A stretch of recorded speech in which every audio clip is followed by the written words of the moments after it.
Hello everyone, welcome back the brain builder book. तो कैसे हैं आप सब? उम्मीद करता हूं कि आप सब ठीक होंगे। फ्रेंड्स, आज की ये वीडियो काफ़ी ज़्यादा इंपॉर्टेंट रहने वाली है उन एस्पिरेंट के लिए जो फीमेल सुपरवाइज़र के एग्ज़ाम के लिए प्रिपरेशन कर रहे हैं। आज हमारा बड़ा इंपॉर्टेंट टॉपिक रहने वाला है जिसकी वेटेज भी काफ़ी अच्छी है। आज का हमारा टॉपिक है फैमिली, किनशिप एंड मैरिज के जितने भी टॉप प्रीवियस ईयर क्वेश्चंस के एमसीक्यू हैं उस पे ही आज का जो हमारा सेशन है वो रहने वाला है। तो आइए बिना टाइम वेस्ट किए सीधा वीडियो की ओर चलते हैं। लेकिन अभी तक अगर आपने हमारे चैनल पे नहीं तो चैनल को सब्सक्राइब और वीडियो को लाइक ज़रूर करें। ओके। एंड अगर आप पीडीएफ परचेज़ करना चाहते हैं, जैसे ऑलरेडी हमने प्रीवियस ईयर पेपर के पीडीएफ स्टार्ट किए हुए हैं, चाहे आप जम्मू कश्मीर पुलिस कांस्टेबल या फीमेल सुपरवाइज़र या किसी अदर जेकेएसएसबी एग्ज़ाम के लिए प्रिपरेशन कर रहे हैं, आप डायरेक्ट से हमारे व्हाट्सएप नंबर पर कॉन्टैक्ट कर सकते हैं 9596736083। फ्रेंड्स, अगर हम बात करें, हमने ऑलरेडी जेकेएसएसबी के जो फीमेल सुपरवाइज़र के एग्ज़ाम के लिए जो एक सेशन स्टार्ट किया हुआ है, जिसमें अगर हम बात करें रिसेंटली जेकेएसएसबी के भाई जितने भी एग्ज़ाम हुए, हमारी पीडीएफ से 17 to 18 क्वेश्चन देखने को मिले हैं।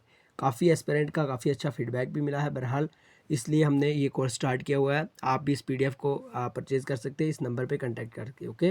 And very low of cost हमने इसका चार्ज रखा हुआ है। बहरहाल, आज का हमारा जो पहला क्वेश्चन है, live together is the result of sanskritization, industrialization, secularism या वेस्टर्नाइजेशन। तो जल्दी से कोशिश करें आंसर देने की। अगर आपको करेक्ट आंसर आता है कमेंट बॉक्स में ज़रूर बताएं, और फ्रेंड्स वीडियो के एंड पे आप अपना टोटल स्कोर भी ज़रूर बताएं। तो आज का जो पहला क्वेश्चन है इसका करेक्ट आंसर है ऑप्शन डी, यानी वेस्टर्नाइजेशन। ओके। एंड आज का जो दूसरा क्वेश्चन है, the process of breaking up a joint family start from industrialization, urbanization, secularism या लिबरलाइजेशन। तो जल्दी से कोशिश करें आंसर देने की। ऑलरेडी हमने साथ साथ में आंसर भी लिख दिया। ओके।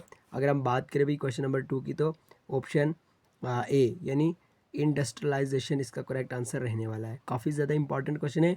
एक बात मैं आपको यहाँ पे क्लियर करवाता चलूँ कि भाई जो ये वाली पीडीएफ है ये हमने खुद से क्रिएट नहीं किया। ओके।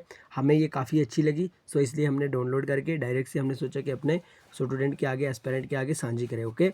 सो इसलिए आज हमने ये पीडीएफ इसलिए लाई, बहरहाल हमारी खुद की ये पीडीएफ नहीं है। ओके। क्योंकि ये क्लेरिफाई करना बड़ा इंपॉर्टेंट हो जाता है, क्योंकि अगर किसी की हम पीडीएफ यहाँ पे डिस्कस करेंगे दैट इज़ ये बैड। ओके। और ये अच्छा नहीं है।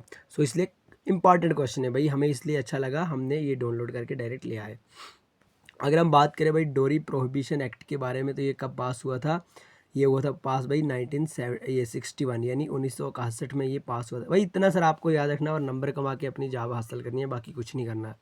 आपको कोई मतलब नहीं है पीडीएफ कहाँ से आया कहाँ से नहीं आया, कोई मतलब नहीं है। आपको अपने एग्ज़ाम से, सिलेबस से, जॉब से मतलब है, बाकी कुछ नहीं है। तो जहाँ पे भी आपको डोरी प्रोहिबिशन एक्ट के बारे में पूछा जाए, आपको डायरेक्ट से 1961 पे टिक करके आना होगा। ओके।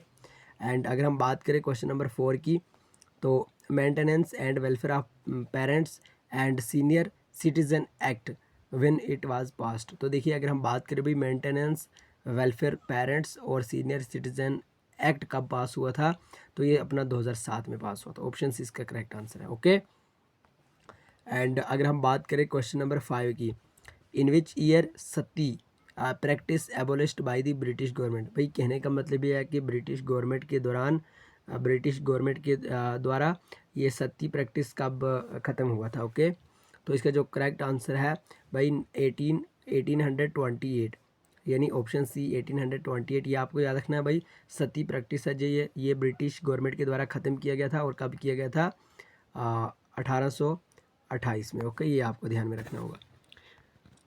एंड अगर हम बात करें क्वेश्चन नंबर 6 की, तो the history of human marriage के बारे में अगर हम बात करें भाई, ये एक बुक है, बड़ी इंपॉर्टेंट बुक है सोशियोलॉजी की। आपको मैं एक इन्फॉर्मेशन देता चलूँ भाई, मैंने खुद भी सोशियोलॉजी में एमए किया हुआ है, सो इसलिए सोशियोलॉजी का इंशाल्लाह काफ़ी अच्छा नॉलेज भी रखते हैं। बहरहाल इस तरह के क्वेश्चन आपको एग्ज़ाम में देखने को ज़रूर मिलते हैं। तो हमने ऑलरेडी भाई सुपरवाइज़र के लिए कोर्स स्टार्ट किया हुआ है, काफ़ी ज़्यादा इंपॉर्टेंट क्वेश्चन है। अगर आप भी पीडीएफ परचेज़ करना चाहते हैं तो 9596736083 पे आप हमें कांटेक्ट कर सकते हैं, व्हाट्सअप कर सकते हैं। और वेरी लो ऑफ कास्ट हमने इसका चार्ज रखा हुआ है, ताकि हर एक जो एस्पिरेंट है वो पीडीएफ से लाभ उठा सके। तो यहाँ पे एक बुक इंपॉर्टेंट यहाँ पे मेंशन की गई है, हिस्ट्री ऑफ ह्यूमन मैरिज के बारे में। तो आपको बताना होगा भाई ये किनके द्वारा लिखी गई बुक है। तो अगर हम बात करें भाई ऑप्शन बी, यानी वेस्टरमार्क जो एक सोशियोलॉजिस्ट थे, 1921 में इन्होंने ये बुक लिखी है। ओके, ये भी आपको ध्यान रखना होगा। भैया आपके लिए आज टोटली एक ही होमवर्क रहने वाला है, वो है भाई फादर ऑफ सोशियोलॉजी। देखिए कई बार बेसिक से क्वेश्चन भी पूछ लिए जाते हैं जिनको आप टोटली इग्नोर करने वाले होते हैं, इसलिए आपको देखना होगा भाई। आपको होमवर्क है भाई, होमवर्क है आपका आज, ये आपको बताना होगा सोशियोलॉजी के फादर किनको माना जाता है। तो क्वेश्चन नंबर 7 की अगर हम बात करें, extended family as a composite form of the family who says this. तो अगर इसका हम करेक्ट आंसर की बात करें तो ऑप्शन ए ही यानी टीबी बोटोमोर इसका करेक्ट आंसर हो जाता है। ओके, एंड क्वेश्चन नंबर 8 की अगर हम बात करें, what age is identify as old age in India. भाई ओल्ड एज के बारे में आपने सुना ही होगा, तो कौन सी जो एज है जो आइडेंटिफाई की जाती है ओल्ड एज ऑफ इंडिया के, तो 60 यानी 60 साल का जब इंसान हो जाता है उसको भाई ओल्ड एज के नाम से जाना जाता है। एंड उसके बाद उनको कुछ पेंशन वगैरह भी गवर्नमेंट की तरफ से जो स्कीमें हैं वो भी लागू कर दी जाती हैं। अगर हम बात करें भाई हिंदू मैरिज एक्ट के बारे में, तो ये गवर्नमेंट के द्वारा कब पास किया गया था, यही इस क्वेश्चन में पूछा है। तो 1955, ठीक है, या 1955, कुछ ही इसको पढ़ लो, 1955 कुछ ही आप पढ़ो, लेकिन 1955 आपको ज़रूर टिक करना होगा।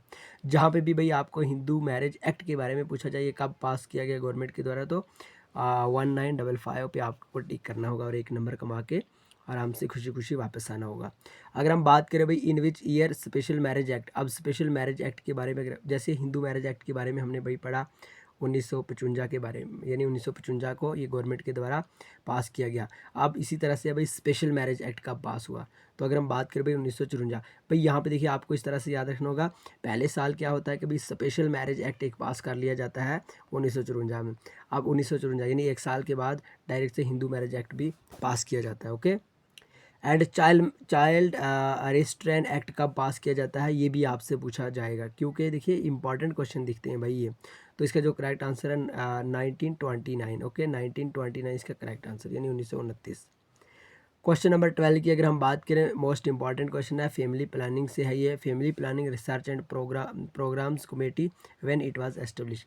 तो देखिए ये कमेटी है जो family planning research and program committee के नाम से जाना जाता है, तो ये कब एस्टेब्लिश हुआ, 1953 यानी 1953 में। ओके, एंड अगर हम बात करें कंट्रोल फैमिली प्लानिंग बोर्ड के बारे में, कंट्रोल फैमिली प्लानिंग बोर्ड ये कब एस्टेब्लिश किया गया, 1956 यानी 1956 में ये पास किया गया control family planning board. Okay, and who is writer of modern family. देखिए मॉडर्न फैमिली भी खुद में एक बड़ा इंपॉर्टेंट क्वेश्चन बन जाता है। ओके, आपको ध्यान में रखना होगा मॉडर्न फैमिली के बारे में, जहाँ पे भी आपसे पूछा जाए तो इसके भाई राइटर है रॉबर्ट एफ विंच। ओके, यानी ऑप्शन बी इसका करेक्ट आंसर रहने वाला है। तो क्वेश्चन नंबर 15 की अगर हम बात करें, the family who wrote this book, ठीक है, या द फैमिली, ये भी भाई एक बुक है, ये भी एक इम्पॉर्टेंट बुक है द फैमिली। अब यहाँ पे हमें पूछा गया भाई ये किनके द्वारा लिखी गई बुक है, तो जॉन ब्राडशाह इसका करेक्ट आंसर हो जाता है, यानी ऑप्शन सी इसका करेक्ट आंसर है। ओके, एंड अगर हम बात करें क्वेश्चन नंबर 16 की, caste and joint family who wrote this book, भाई ये भी एक अपने आप में एक बुक है, बड़ी इंपॉर्टेंट बुक है जो सोशियोलॉजी में अक्सर देखने को मिलती है, तो इसको हम स्टार मार्क कर देते हैं क्योंकि इस तरह के क्वेश्चन अमूमन जेकेएसएस भी पूछती है। तो कास्ट एंड जॉइंट फैमिली किनके द्वारा लिखी गई बुक है, आरपी देसाई के द्वारा। आरपी देसाई भाई एक सोशियोलॉजिस्ट थे, इनके द्वारा ये caste and joint family book important लिखी गई है। अगर हम बात करें भाई क्वेश्चन नंबर 17 की, kinship organization in India who wrote this. अब किनशिप ऑर्गेनाइजेशन जो इंडिया में है ये किनके द्वारा लिखी गई है, तो ये लिखी गई भाई ऑप्शन डी यानी डॉक्टर इरावती कारू के द्वारा लिखी गई है। क्वेश्चन नंबर 18 है, in which year central social welfare board establish. तो सेंट्रल सोशल वेलफेयर बोर्ड कब एस्टेब्लिश किया गया, 1953 में। ओके, यानी ऑप्शन सी इसका करेक्ट आंसर हो जाता है।